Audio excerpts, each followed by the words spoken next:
Here we go. It's on. It's all We're happening. on, baby. Hurrah. Hi. Yes. Hey, everyone. Welcome to Chat TGR, or Chat TheGigRig, apparently, because we might get in trouble for it. So I'm Dan. I'm swigging my drink. I'm Jake. Joe. So, hope you've all had a great week. It was really fun last week. A bunch of new things to talk about this week. In the chair today, producing, we have Zach. You might know him as Mini Mick. So Zach is looking after the controls today. Away on holiday is our Lizzie. Dearest Lily Bet. Lily Bet. So, which is probably watching. So, Lizzie, I hope you're having fun. Brilliant. Okay. Quick. Let's just see. Scott Curry's on. Jeremiah McCann is on. Also, massive thank you to BV. BV, who some of you will know from the TPS chat. BV is going to moderate for us. Legend. So, absolute legend. Mate. Thank you so much, BV. It's amazing. John Monnett's on. Exact Tone. Right. I'm assuming that's Barry. Hey, everyone from Nashville. Barry is the guy, and everyone down there at XTS in Nashville. They build the most astonishing pedalboards. Yeah, I follow him on Instagram. Yeah, his stuff is amazing. Absolutely amazing. So yeah, mate. Hope you're awesome. Brilliant. Okay, so if you just let us know that you can hear us and everything's good, that would be great.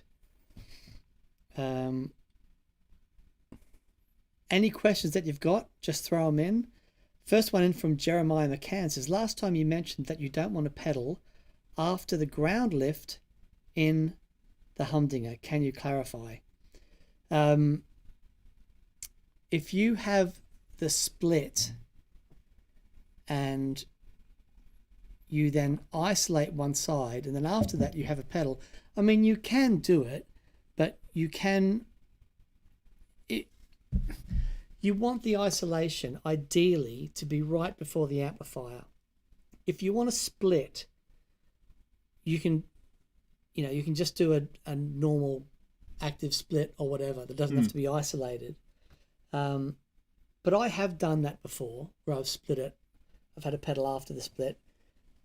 As long as the isolation, the power to that is isolated, you should be good. Yeah, I've had some rigs that it's been fine. I've also had some that it's been noisy and I've needed two humdingers, and I know you said. Yeah, I think it's just contextual. Just best practice is ideally to have isolation at the very end of the signal chain. Yeah. But sometimes you can get away with it, like you say, if the power's isolated. It's just about trying to get one route to ground, isn't it, really? Absolutely. Absolutely. But it is contextual. Best practice is if you can have the isolation right at the end before the amplifier. Mm-hmm. Yeah, boy. Brilliant. Okay, so let's start off with pedal news. Pedal news. Right, I have two exciting things. Right. So, Catlin Breads Yes. are reissuing their Antic Thon. Nice. I think I've said that right. Antichon. And Antical Hone. I don't know, but what I can tell you is that it's this really cool, noisy, oscillating fuzz that has like a trem built in as well. Right. And the reissue has a foot switch that you can kick the trem side in and out, and they have a control that you can sort of ramp up the feedback and turn that into a self-oscillating thing. Wow. So that seems really cool. I'm a big fan of Catlin Bread's recent output. They've been prolific and they've all been bangers. Yeah, I absolutely agree. Yeah. I absolutely agree. They're they're one of those companies that I feel like I might have slept on for a while, but everything that we get in on a board build or whatever, I've always been really blown away with. Yeah, I mean they've been doing it a long time, but the Echo Rec, for me, sort of. You like that planted their flag in the ground. Just went, okay, everyone. Yeah. Catch up to this. Yeah. To be fair, yeah. I remember hearing it in the States for the first time at NAMM, and was just blown away. And they've been around for a long time, and change of ownership Yeah. But one of the designers obviously passed away, unfortunately. Yeah. Had a big mix-up and all that stuff. But there's still been consistent and it's a big Catlin Bread fan. Yes, very cool. Very cool. Right. And the other exciting thing is Earthquaker Devices have released a new delay. Now, I mean, it's no secret how much we love Earthquaker. I think we're constantly banging on about them, but they have released a new delay called the Silos. That is a simple tap tempo delay that has an analog, a digital, and a tape emulation. Right. It has an expression in, and you can set any parameter to be controlled by the expression, which is really cool. You literally just wiggle the expression and then wiggle the pot, and you can have like the feedback or the time, and it has 6 presets built in. Okay. Just dare I say it, I wish it had MIDI. Yeah, agreed. But no, it's I love Earthquaker. We love Earthquaker. Yeah. Everything they do is super cool. Just add MIDI. That's my pedal news for the week. They're my two bangers. Yeah, brilliant. Well done. Everyone's saying it sounds and looks great. Thank you. Sebastian says you sound beautiful. Thank you, Sebastian. Thank you so much. Fantastic. Okay. Pivotal Pedalboards is on. This is Hale from Ontario. So, hey man, if you have a look at the thumbnail, which we're going to get into in a bit more detail next week, because Joe's sort of finishing a few things off. But I was just super excited to get one of your boards in, because I've seen all the pictures and stuff, and it's such a great idea. Yeah, it's a really awesome concept. So incredibly engineered. Yeah, like the amount of forethought into getting every possible millimeter of space as real estate for a pedalboard is insane. Yeah. So I'm just taking my time because I need it to be, creme de la creme. Yeah. But it will be ready next week, I promise. So anyone that hasn't seen the Pivotal Pedalboards, it's really clever. If you've got, a large pedalboard with a large tier on top and a switcher, that tier, or even without a switcher, the tier folds over the front tier, so reduces the footprint when you're carrying quite substantially. Yep. Brilliant feat of pedalboard engineering, mate. So well done. Evidence Audio. Is that Tony? He says cheers from the OC. Yes, it is Tony. G'day, mate. Hope you're awesome. Where would we be without Evidence Audio? Indeed. Indeed. Actually, Tony, I've got to send you an email because I've got to get some stuff sent out to our mate Simon McBride with Deep Purple. Shaman. So he's in America at the moment, and he needs some Evidence love. Paul Matulovic, he's g'day mate. He says, "Howdy, glad I caught the show this week." Yeah, mate, that's brilliant. Paul came to an experience day. He's been to 2 actually. Oh, cool. And lovely chap. Okay, so that was pedal news. Extending the pedal news a bit this week, I want you to take us through, because there's been some really interesting things happening in the world of modular synth crossover. Yeah, I mean, I've obviously been thinking about this a bunch, and basically Fairfield circuits, if you don't know them, go and check them out as soon as possible. Amazing. Everything they do is incredible. Randy's Revenge, Long Life, all that stuff, amazing. Can I just say? Yeah, go on. All right. We finally did a show on, for some reason, the Randy's Revenge, what do you call it? A ring modulator. Ring modulator. I can never remember it. But we did a show on the Randy's on ring modulators, and they're all fantastic. But put the Randy's Revenge on, and instantly Mick and I were like, "Oh my word!" So we bought one. We actually bought one for the show. And then Robin Ford said he was looking to do, when I was redoing his pedal board, he said, "I want some things that are quite out there," and he's really inspired by Jeff Beck, and is doing a project related to Jeff Beck. And so I bought a bunch of stuff down and a bunch of ring modulators, because Jeff was a famous user of ring modulators. And Robin, man, that guy's ears are honestly astonishing. And it's so much fun going through gear with him because he's so instinctive. And when he latches onto something, it's like he's away. And started going through ring modulators. No. What's that? Randy's Revenge. Yeah, man. And that's the one that ended up on his board. Yeah. So just to say, and we've got a couple of other Fairfield things. Everything that I've tried of theirs, straight to the pool room. Honestly, Amazing. their view and their way of designing pedals has been sort of next level for years. But you may or may not have noticed, most of them have got a CV control on it, which, if you're not into modular synths, doesn't mean anything. And what? So all it means voltage? is control voltage. So it's a way of controlling a certain aspect of a pedal using a voltage. Okay. So in the same way as you could use CC messages with MIDI, it's so just like an expression pedal. Yeah. But you can use a voltage. Yeah. Instead of an expression pedal. Which is a modular synth staple. Without control voltage, you don't have modular synth, because the whole point is to control everything with LFOs and sequencers and stuff. And Fairfield have finally been waiting for them to do it, to be honest, for a little while.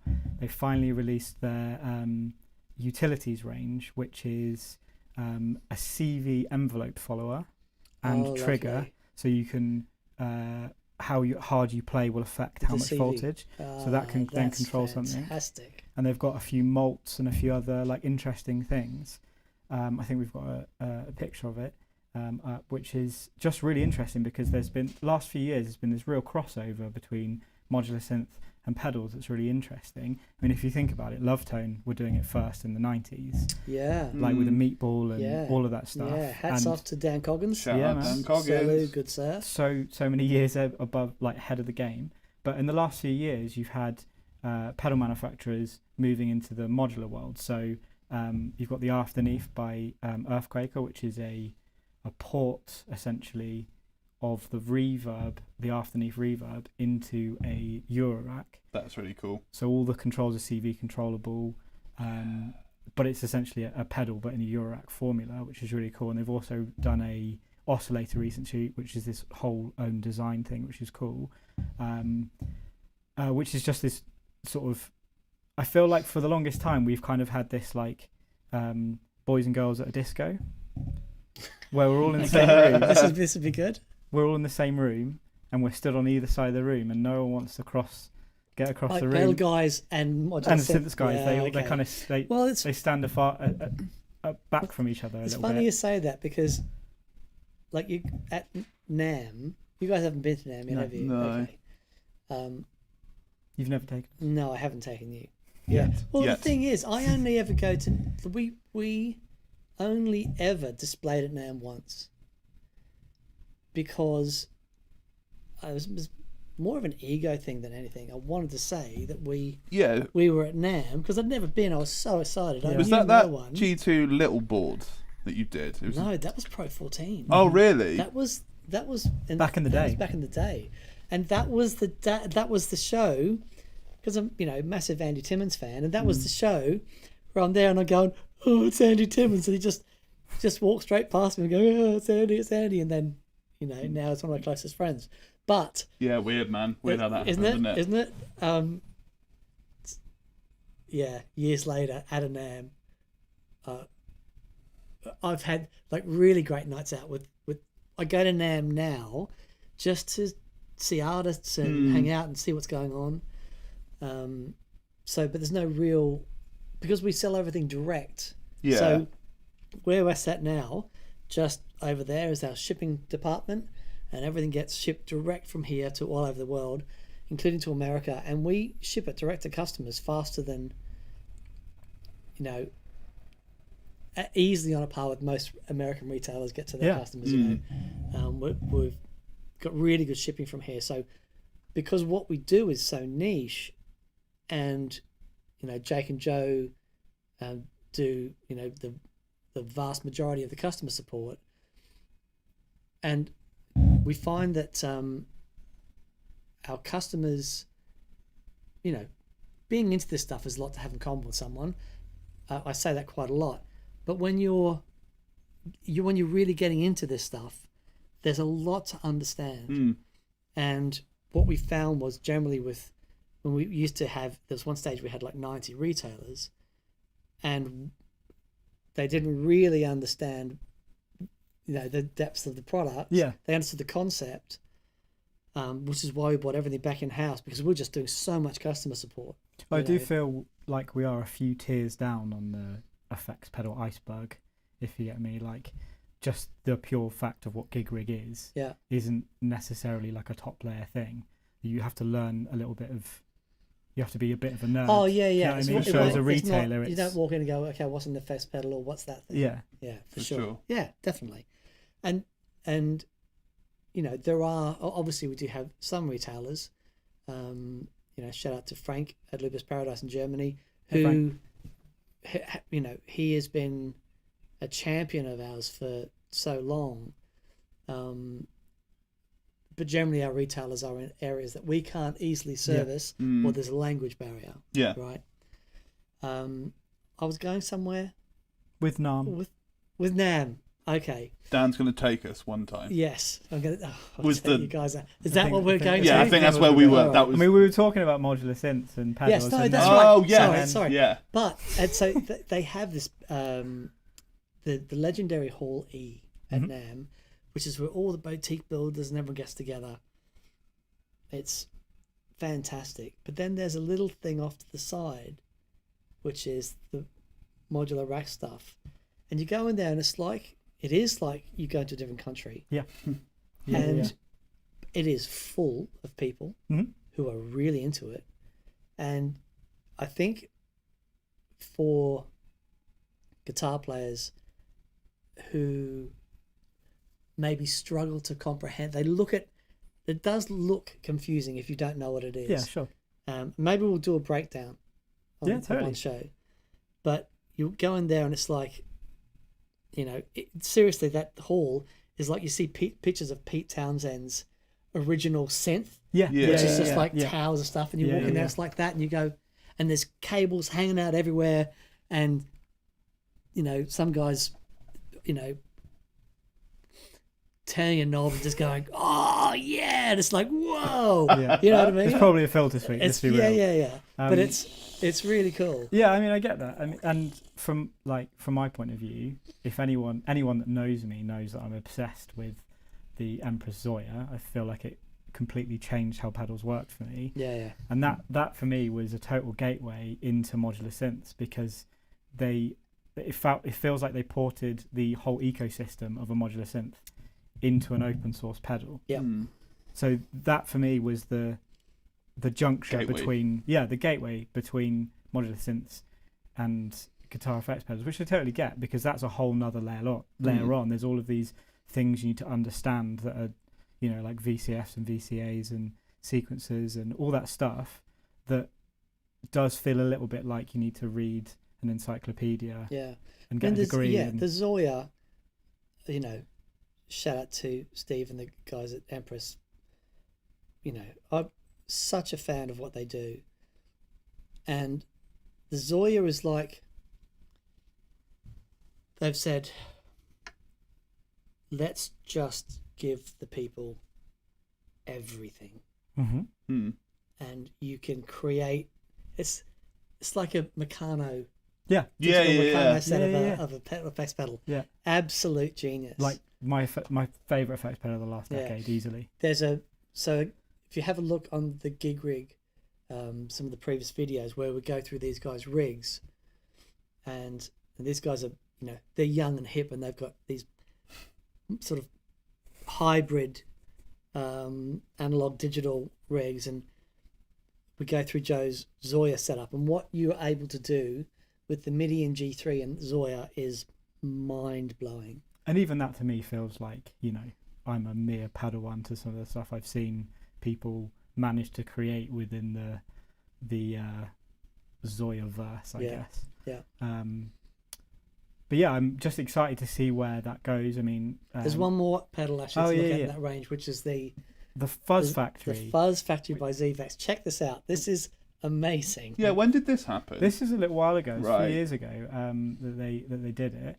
But again, if you know the Fuzz Factory, you can totally see why it was ported into modular synths, because it's this wild, oscillator / fuzz. So it's got a bunch of CV controls in it and stuff. They've also done a few other things. They've done a instant loop junkie. Sure. The lo-fi loop junkie. That's the one. But it's just really interesting that you're getting this crossover between effects pedal manufacturers that are going into the realms of modular synth, and then you've got a few of the modular synth guys sort of starting to port over. So Endorphins and Busy Circuits, have ported modular synths into pedals. modules into pedals, right, which is super exciting. You've got the Andrew Hong Ghost. Yeah, I remember you talking about that. Which is basically a filter, a delay line, and like all reverb, and then a bit crusher and all kinds of stuff. And you've got like this really interesting visual control over like almost like virtual CV between positive and negative, which is really cool. They also did a compressor that's really interesting, the stereo compressor. Shout out to Endorphins, absolutely smashed it out of the park. And then Busy Circuits recently did a multi-effect of one of their modules into a pedal, which is like a bit crusher, a few different types of... There's a reverb and like a interesting glitch delay and all kinds of stuff that they've literally taken that from the modular world and plopped it in a pedal. So it's just really exciting to see where we go from here. Like, awesome. Do we sort of mold together into a singular thing, or will it sort of break away again? Or awesome. That is really exciting. Yeah. That's really cool. So, sorry to... we've got questions coming in. I mean, it's... I know. Flies by. It really does. It really does. Guys, thank you so much for posting all your questions and that. It's brilliant. The pedalboard on the thumbnail, Pete Morris has gone, "Hey guys, that's my board," and loads of people asking him questions on here. That's really great. Was his board? I think we're going to keep it, aren't we? Yes. I think it was sorry, Pete. So, Adventures in Gearland, it says, since it seems to come up quite a lot, could you please go over how to wire a Boss EV30 so it can be used in an expression pedal on an Atom G3? Yes. Very simple. So, all you need to do is wire a TRS cable and swap the tip and the ring connections on one side. So, normally you have two colours and then a ground. So let's say you've got a red, a white and a ground. On one side you want to put the red to the tip, white to the sleeve. On the other side you want to reverse that, have white to the tip, red to the sleeve. It's that simple. That's it? Ring. There you go. Ring. Not sleeve. Ring. I meant ring. Okay. Take on. Swap one side. So you've so TLDR. Swap the tip and the ring on one side. Yeah. You've got it. Sleeve is ground on both sides. Perfect. Beautiful. Okay.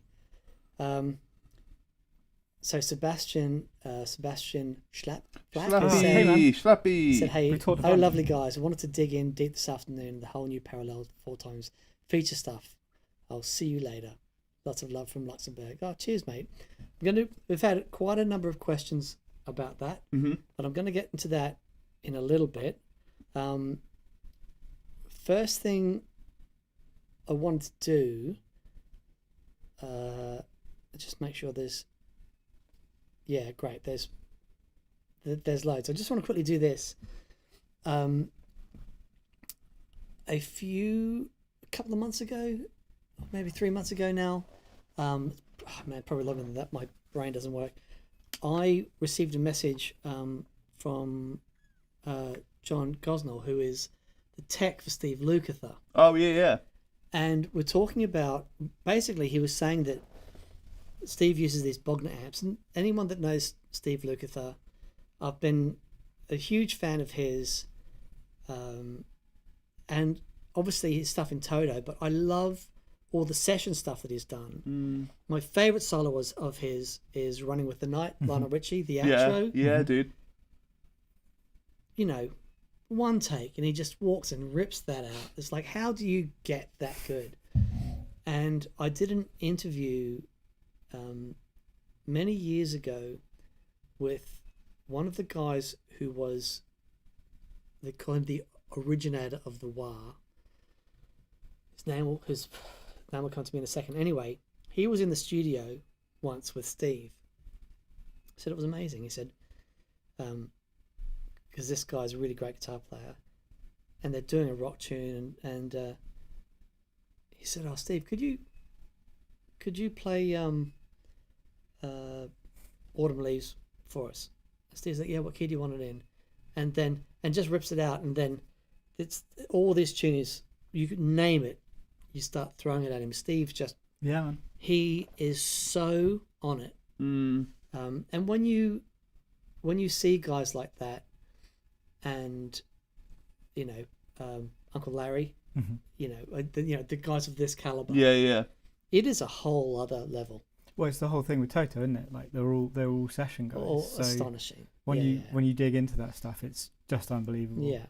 So I was really, really honoured to get a call and say, he's gone back to pedals. Anyone that's seen Steve's rigs over the years, it's gone from racks of stuff to down to pedal boards, and he's using these Bogner amps, and he wanted to get the feel of being plugged straight into the amp, but there was still pedals he wanted to use, and we had a quick look, and there was loads of buffers he had in the front.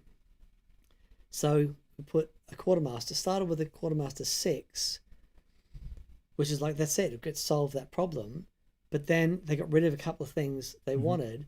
They got 2 QMX 2s and spaced them out a little bit, and that was it. So hopefully we should have had some pictures of the Steve Lukather's pedalboard. There we go. So this was built by Jerry at Nepicino, and he's a good friend of John's, and and Jerry's put some of these pictures up. But yeah, really, really great. If you want to see more about it, TC Electronic have got a great YouTube channel, and it's up there. Actually, I'll put a link in the description for anyone that wants to have a look. But it's a great gear run through where you can see exactly everything that he's using, and you get to hear John play, and he's fantastic. Yeah, he is. So that was really great.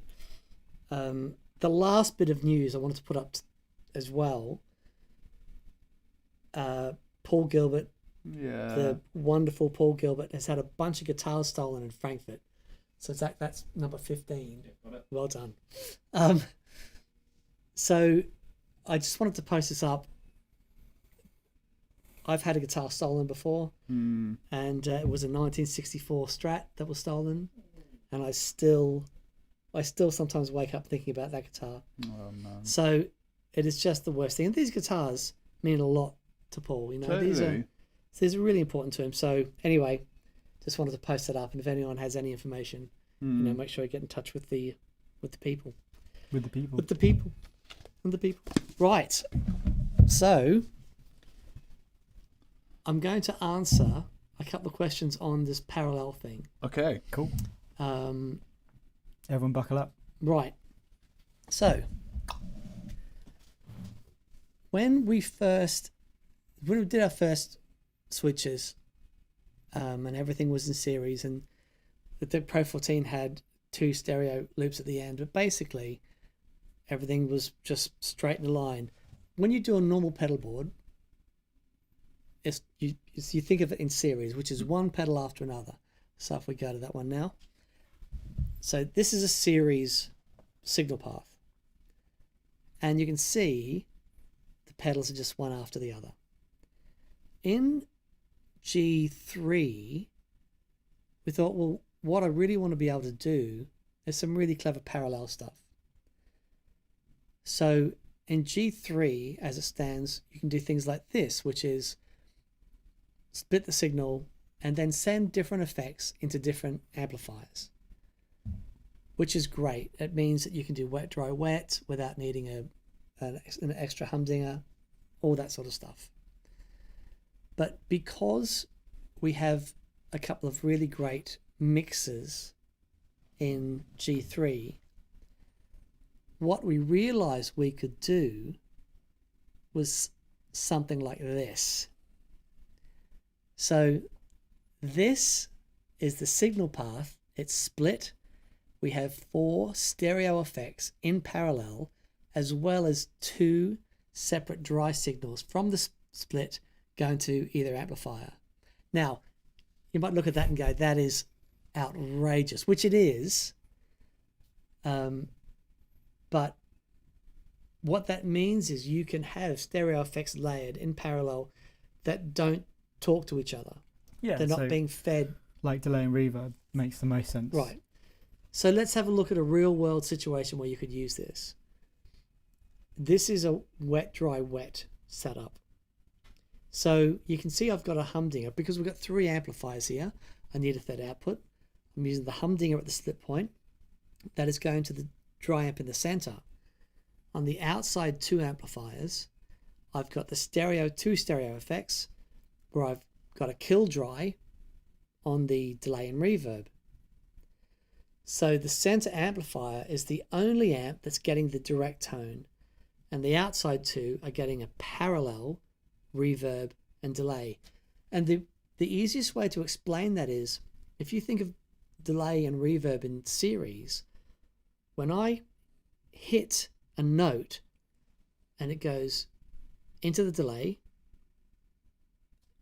and then that delay hits the reverb, so not just the initial note that hits the reverb and goes pa, but every echo goes pa, pa, pa, right? I'm living for that. You like that?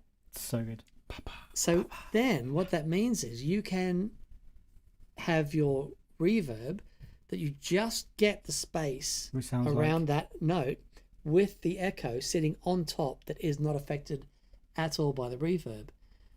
Then you say, okay, well, what I want to do is I want to put a bit of vibrato just on one side, but still that isn't affected by, and maybe put a direct line around that as well. It's like, it is wild what you can do with this. So super exciting. Yeah, it is super exciting.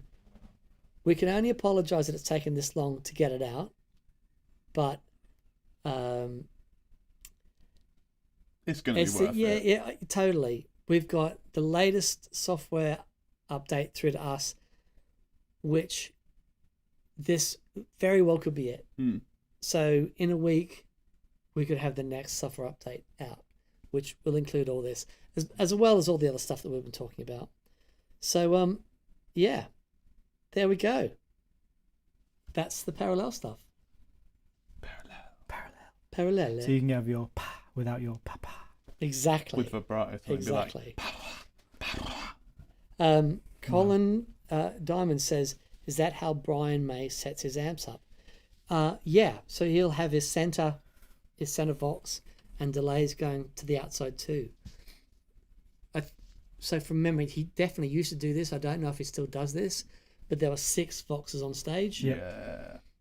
And 3 of them were just a backup. Yeah. Because what would happen, he would run his amps so hot, and those old Voxes, would just, they weren't super reliable. I think there's a reason for that, and it has to do with new valves. Equally, it makes me think of, is it Jefferson Airplane? Right. There's footage of their tech stood behind their stacks of valves with like oven gloves on, and as they're playing, the power amps are blowing, and he's just like pulling it out, putting a new one in as they play. Well, it's really interesting if you look at the schematic of an old AC30. They are cathode biased, and it's a 50 ohm cathode bias resistor on the old Voxes. Right. Now, if you look at the valves when these old amps were designed, mullards, and they could, that cathode bias was right for those valves. They could handle that. Yeah. The newer valves just can't, and so most newer designs, that 50 ohm resistors bumped up to 80. Right. Okay. And then your valves run really nice. But if you stick new valves in a vintage Vox, they'll sound great, but you'll go through them. Yeah. Right. Sure. So I've modded my AC30. I've got a switch in the back that goes. I've got 3 positions to go between 50 and 80. Oh, right. Depending on the valves. Yeah. Sure, man. And it works great. Because I do have a set of Mullards that they cost an absolute fortune, but you stick those in there, you stick it on 50, it's like, that's it. There it is. The magic. You know, yeah, it's very, very cool. Okay. So Sebastian Schlapp says, question about the whole parallel world regarding stereo. When changing the loop order and putting a mono loop after or between stereo loop, it only goes to the left. Is that correct? So you can, if you've got a mono pedal that you want to stick after a stereo split, you can have it on either side. You just need to choose where it goes. At the moment, you would choose if it goes into the direct or the parallel feed, direct being output 1, parallel being output 2. In the new software, you can just have it just says output 1 or output 2, and then you've got your 4 paths. The order still works. This is exactly the same thing. You start off with your pedal order, and then where the split happens, and then away you go. So it's also the I did an update for a couple of the guys that had come through with their G3s on experience days. Cool. And it's the perfect stereo mix. Yeah. because you can take stereo thing and just point them to one output. Yeah, that's awesome. It's really great. That's and really cool. And the Atom as well works perfect. Yeah. So good. So yeah, hopefully that helps, mate. We're going to go to an experience day one day, me and Joe. Incognito. With like huge mustaches, and you won't know. Yeah. Know. So we've talked about it for years, haven't we? Brilliant. Sneak in one day. Brilliant. Andy Smith says, if you had an idea for a bit of gear that doesn't exist yet, what would it be? I'd love to tell you, Andy, but that's kind of the basis of our whole business. Well, okay. That's a good way of asking what's coming next, isn't it? That's a really clever way. All right. So just to say that we do have a couple of things coming out soon. Quite soon. And we are constantly working on stuff. You know, it's what we do, and we love doing that. And because there are things out there that I want to solve. One of the beautiful aspects of G3 is because there's so many possibilities with it that being able to just do the software update, and it's like, you know, it's really, I love that. Jason Zebra 3 says, gents, can you recommend the best full-size expression pedal for a G3S? And what size pot, 10K or 25K? 10K for me is the best. 25K is fine though, but I prefer a 10K pot. It's so contextual to the size of your feet and how you want to, like volume pedals. You can't really say what is the best because it totally depends on you and how it works for you. I remember seeing an old Morley volume pedal, thinking that is the most ridiculous thing I ever saw. The humongous then I one. played it and it was like, this is perfect. Yeah, I would have said. You know what I mean? Until like you've got to get your foot in that stuff, try it out. Yeah. I really like the Dunlop. Yeah, it's really great. But the what's the other one that we? The Mission, the DOD. The DOD. Yeah, I think it's great. It's really great. Like small footprint. Yeah, it's great. I really like it. There's the Lely as well. Right. Which is cool. Very big. If you want a big one. Yep. The EV30 that was mentioned earlier as well. Great. Again, it's wicked. Yeah, that is great. There's a mod you can do with the Ernie ball, and some of the versions have got expression. You're right. Yeah. Which is cool. Go to a guitar shop and just put your feet. You need on to them, go. I guess. Yeah, you need to go to a guitar shop that has expression pedals. Because I would have said I wasn't picky until I probably owned about 8 and settled on what I'm happy with. Yeah, sure. But before I would have been like, I would have got one of these. But yeah, how long's a piece of string? Unfortunately. Yeah. Scott Curry says, so it's like a built-in weather box. That's Yeah, very much so. Except the Wetterbox has the expression pedal and the mix knob that you can change between the two stereo sides. You can do that if the pedal has MIDI. For example, let's say you've got Strymons all in stereo, all in parallel. Well, then with one expression pedal, you can send MIDI CC messages to those Strymons and control it. So with the software update, we go from being able to control 2 things on one expression pedal to being able to control 6. Yeah, so it's huge. Very good. Yeah. Hobo Roadie, g'day mate. He says Vox redundancy is something that I thought I invented because of the sorry state of my array. Seems like better units would be more reliable. It's really interesting that if you look at that circuit, I mean, my match list is basically an old Vox circuit. Still has the 50 ohm resistor in there. Interesting. Yeah. But a big part of that DC30 sound is the amps are cooking. Yeah, right. And they used to test them by chucking them down the stairs, right? They're great. They're great. But if you do have a vintage style circuit AC30, you want good valves. Yeah. In those. Yeah. Okay.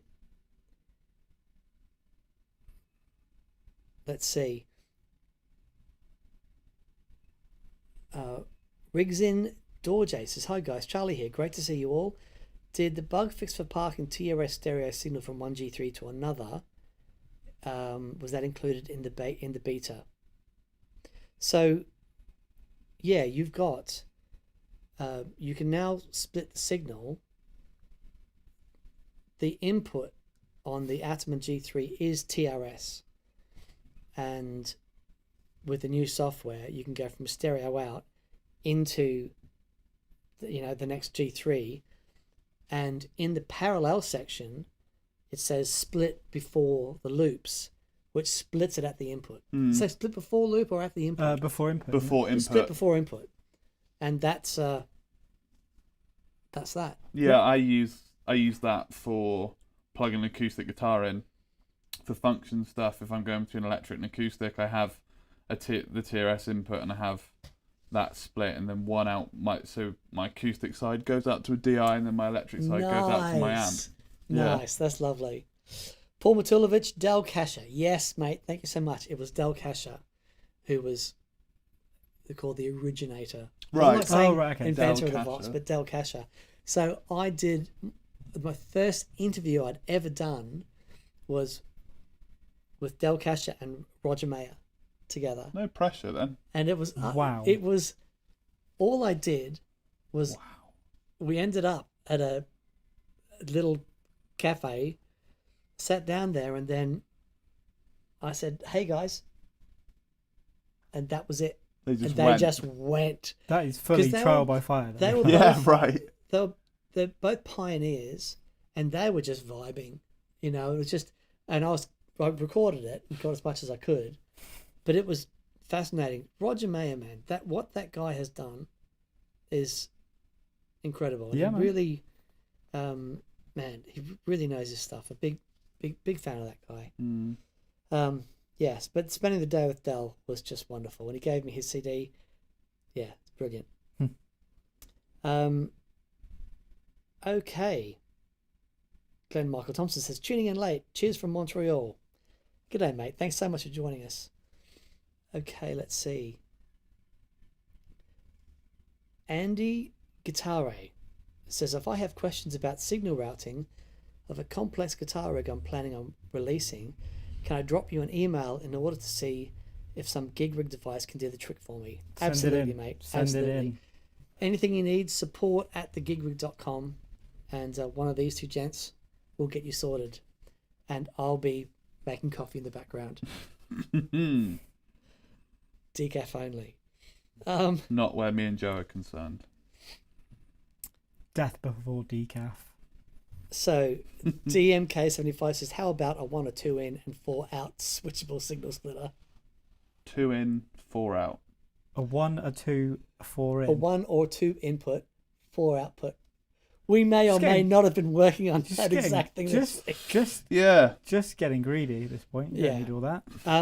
Yes. No comment. No comment / no problem. Wow. Where's the camera? He has a camera here somewhere. Colin Diamond says, looks like I need to buy a humdinger for the third amp. And the third amp. Yes, you do. Yeah. Have you played 3 amps? Have you done the whole wet, dry, wet thing? Not properly loudly. Right. Not had... Okay. We need to go to a TPS experience day with my fake mustache, and I'd be like, "G'day, you was 3 amps." And then you'll go, "I knew it was you, Jake." Helmeta Sepata says, "Hi guys, I had a board built by you a few years ago, a crazy wedge-shaped one with 2 normal shapes and one either side. Yeah. Still going strong and love it." Oh, that's amazing. Yeah, that's brilliant, mate. That was the biggest board we've ever built. That was awesome. Yeah. I remember that. Yeah, it was this crazy wedge-shaped thing, right? And I'm 6'2", and the case it came in, I could basically lean like that on it. It was so big. We had it on its side for a while, and we used it like a table, didn't we? When the case for it was in the workshop, we used it as a table. Great. Still remember it now. It was like 90 kilos in total. Each of the 3 boards were 30 kilos each. That's wonderful. I love that. Oh, that's awesome. That's so cool. It's still going. Sam Grant, right? I think that's your guy. Good to see you, Sam. It's been a while, man. Amazing. So his question is, will you ever do actual effects? You know what? We talk about it. Yeah. But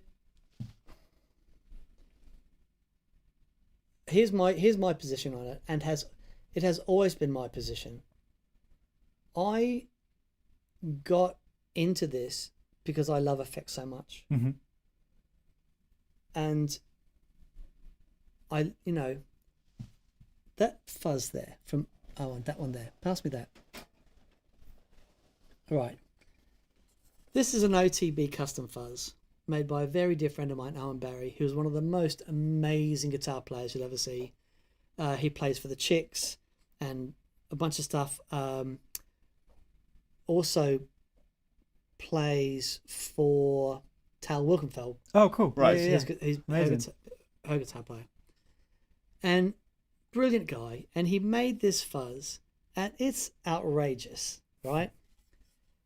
And what I love is the people in the community that make these amazing things.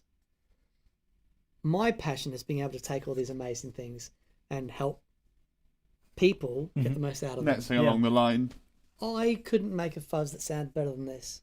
I just don't think I could make a fuzz. And until I'm confident that I can, I don't see I have any business in making effects. Sure. Now, it doesn't mean that we won't continue playing with circuits and stuff, because that's really fun. But when I see what Earthquaker devices do, when I see what Death by Audio do, when I see that all these astonishing, passionate, super creative, beautiful people and expressing themselves through these amazing devices, I love that. And I'm like, okay, so what I'm going to do is help bring them all together. Sure, man. And that's what we do. And that's, and 20 years now we've been doing it. And it's like, it is the nichest thing in the world that we do, but it's really beautiful. I mean, and the people that we get to hang out with and talk through it with this stuff,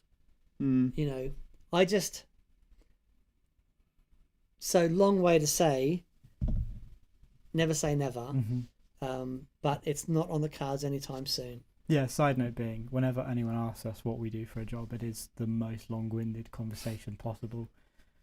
Like, there is so much nerdness to unpack there. Yeah, you get them on board with explaining what guitar pedals, and they go, right, and you go, yeah, so we don't do that. Do like bits around that. Yeah, we accommodate that. Yeah. Yeah, it's so funny whenever we have like groceries delivered, the guy says, "What do you guys do?" And my wife, Teen, says, "Oh, we do switching systems." And he goes, "Oh." And it just kills the conversation there, which is, you know. Most people think I say paddleboards. Paddleboards. Yeah, they think we're like paddleboarding. Well, we get that, you know, when people have asked about the TVS thing, I said, "What's that pedal show?" It's a cycling show. My dad will be watching that, thinking that it's cycling pedals by accident. Yeah. Ooh, Emilio White says, "Hi up, lads. I'm off to Japan in March. Essential guitar shops to visit." There is a whole district of guitar shops that you have to go to, and you need, you know, I don't know how long you've got there. If you had 2 weeks just visiting all the guitar shops, you wouldn't get through them. Wow. Man alive. I love Japan. I'd live in Tokyo. Sure. Wow. In Tokyo and New York, either of those two.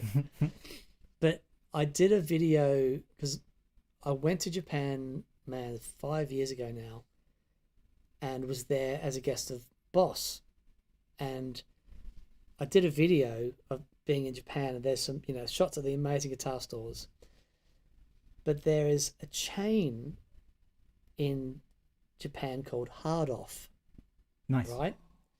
That you have to go to. What is amazing, Hard Off is like cash converters. Right. Okay, sure. Right? But it is wild.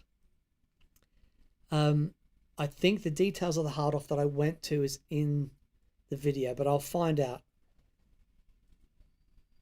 In Japan, they don't beat up their gear. So a second-hand store, the stuff is pristine. Right, sure. Right?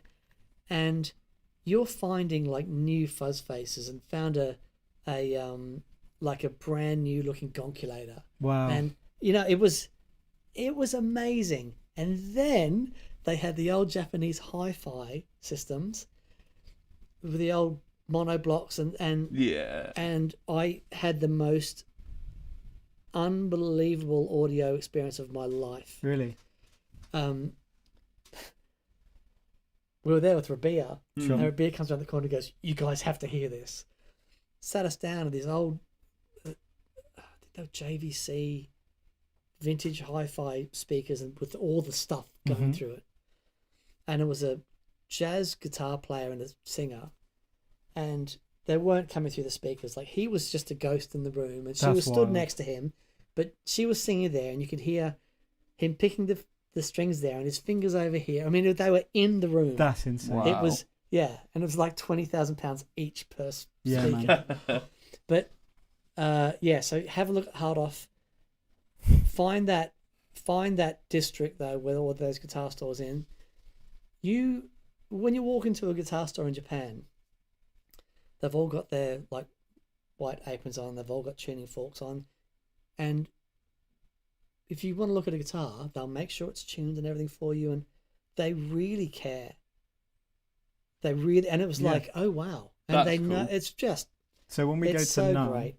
We'll go via Japan. When Dan takes us on holiday. Yeah, sounds brilliant. I'm coming with. Fantastic. Zach's coming with. Oh, a BV's just let me know. Owen has just released a very cool boost pedal. So that's OTB. Just wonderful stuff. Wonderful stuff. Scott Gaylor says, "I used my D&M drive last night. Cheers, buddy. Did you find an SG yet?" Scott Gaylor's an amazing guitar player, like great rock guitar player. I'd love to hear him on an SG. Ever since I've got my SG, I'm going, "Do you play rock? You need an SG." You've had your SG in this week, and I've been really enjoying having it in the office. I don't know if you've noticed that you keep finding the case it's open, and I'm testing something with it. But thank you. That's why it's got to be. It's got to be used.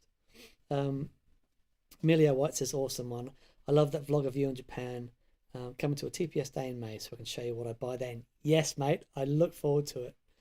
I got a bunch of vintage Boss things. I remember you showing me. It's really, really cool. DMK75 says, "Guys, you will be building a board from my younger brother soon. He's from Somerset. I would insist that he brings you his 57 Tweed Deluxe and 61 Vox in for you to have a play with." insist away, my friend. Yeah, man. Absolutely. That's brilliant. That's brilliant. I'm trying to think who that could be. We've got a lot on at the moment, board build wise, haven't we? And it's awesome, but there's a lot of boards around at the moment. Yeah. Okay. Scott Callis says I'm working on it. Scott, I'd just really be interested if you go out and play some SGs and let me know what you think, because I just think you would sound epic on one. Anyway, Sky Master says, "Hey guys, are there any future plans with G3 to update where you can assign the top panel buttons to the foot switches? This would then allow you to quickly edit presets better on the fly." So the top buttons. Okay, so Stompbox mode. I Right? I took that as he meant in the settings, because we did talk about potential shortcuts in the settings menu. Okay, fine. That's how I took that. okay, I sorry. it may have says where taken you it can wrong. assign the top panel buttons to the foot switches. So I thought that Maybe sounds not. like Stompbox mode, right? Yeah. You can assign. Assign a loop. Yeah. Well, Any not only function. can you assign any of those buttons, but you can assign any function. any of those buttons, any number of those buttons to a single switch. So yeah, but unless we've misunderstood that. But look, any ideas like that, it is one of the beautiful things with G3 is that, we can continue to push what we can do in software. It's really great. I feel like every other day we've got people coming up with ideas and we're talking constantly about how to change things and Going, That's that's really a good idea. fun. Let's add that. That's insane. We do have to be careful with it, because some things are just, it would be for one person. It would take 2 months and tens of thousands of pounds to do. So we can't do everything, but if it's an idea and we go, yeah, that would be cool, absolutely. Yeah. Joe Halliday from Hello Sailor Effects is on. G'day, mate. He says, "Oh, come on, look at the fawn on that Fox." Yes, buddy. This is my 59 AC10 twin. It's a beautiful thing. I was looking at getting this replaced, but this is original. I wouldn't. I wouldn't. So, it's got battle scars. Funnily enough, we've only got a minute left, but I had this at a guitar show in London years ago, and Matt Schofield came by and plugged it in, and he's like, "Best amp at the show." Really? So, yeah, there was that and a Mad Professor amp that had been trying that sounded amazing. He's like, "That's it." They're the two. Yeah, amazing. Well, there we go.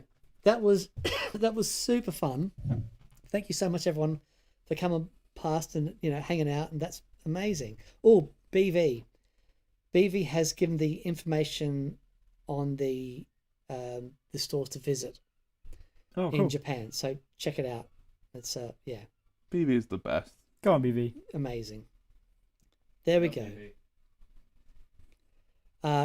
Gordon Rankin wants to know, how many power transformers have you gone through in the Vox? Still got the original one in it. Yeah. I know. It's noisy. And he's showing off. You've seen all the beeswax dripping at the back, right? Yeah. So the old transformers, all covered in wax, when they get heat up, the wax just drains out of them. Yeah.